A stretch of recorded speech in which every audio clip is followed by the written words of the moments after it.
Welcome back to another explainer. Today, we're diving straight into what I can only describe as a cinematic, heart-stopping, and just truly historic World Cup Group G decider.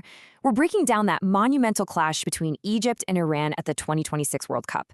I mean, this match literally had it all. Early goals, insanely high stakes, and an ending so dramatic, you'd think it was ripped right out of a Hollywood script.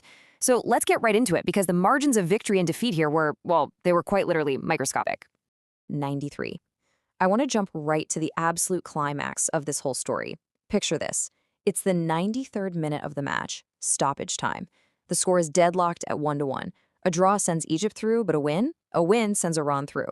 And then Iran finds the back of the net. They're celebrating what looks like a destiny-altering, match-winning goal. But suddenly, the VAR screen lights up, and the goal is stunningly, just heartbreakingly revoked. The reason? Offside by the front half of a foot. Let those words just sink in for a second. We're talking about pure emotional whiplash here. After a grueling 90-plus minutes of intense, high-stakes football, the World Cup dreams of two incredibly proud nations came down to a few cruel millimeters. The front half of a foot. That tiny, almost invisible margin guaranteed Egypt a crucial draw, and it snatched a legendary victory right out of Iran's hands. Section 1. The Group G context. High stakes before kickoff. To really appreciate the gravity of that 93rd minute, we've got to rewind the clock to just before kickoff at Vancouver's BC Place on June 26, 2026. The contrasting contexts for these two teams, honestly, they couldn't be more fascinating. On one side, you have Egypt. They're soaring with confidence.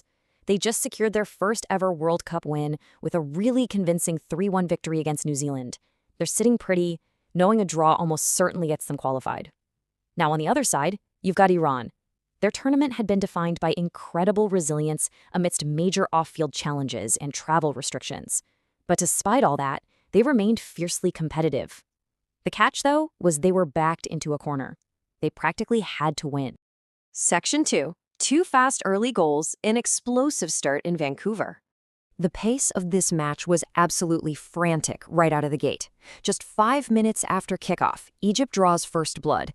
Striker Mahmoud Saber fires one into the net, giving Egypt this early, vital lead. But Iran doesn't fold, not even close. Just 9 minutes later, in the 14th minute, they answer right back. Now, after that explosive start, which kind of falsely promised us this massive goal fest, what actually happens? Both teams lock down. For the next 75-plus minutes, we're locked into a super tense, cautious, defensive stalemate. Now we have to talk about the man who brought Iran back into the game, Ramin Rezaeian. He scores the equalizer off a rebound, marking his second goal of the tournament. And remember, he was already the hero for Iran in their game against New Zealand. He was literally everywhere on the pitch in this game. Not only did he score that 14th-minute goal, but he was constantly trying to force an assist later on to break that massive defensive gridlock. His performance was legendary for sure, but it ultimately pushed the match into that incredibly tense holding pattern. Section 3. The VAR heartbreak, anatomy of a disallowed goal. Okay, so the crucial point here is how we get from that long defensive stalemate back to the absolute cinematic peak of the match. Let's break down that agonizing sequence of events in stoppage time step by step. It starts in the 93rd minute. Shoja Khalilzadeh breaks the deadlock and appears to score. Instantly, pure Iranian euphoria. The players are celebrating wildly. They think they've just won the match and taken the top spot in Group G. But then, the dread sets in. A VAR review is initiated, the celebration abruptly pauses, and finally, total disbelief. The decision comes down on the stadium screens, disallowed, offside.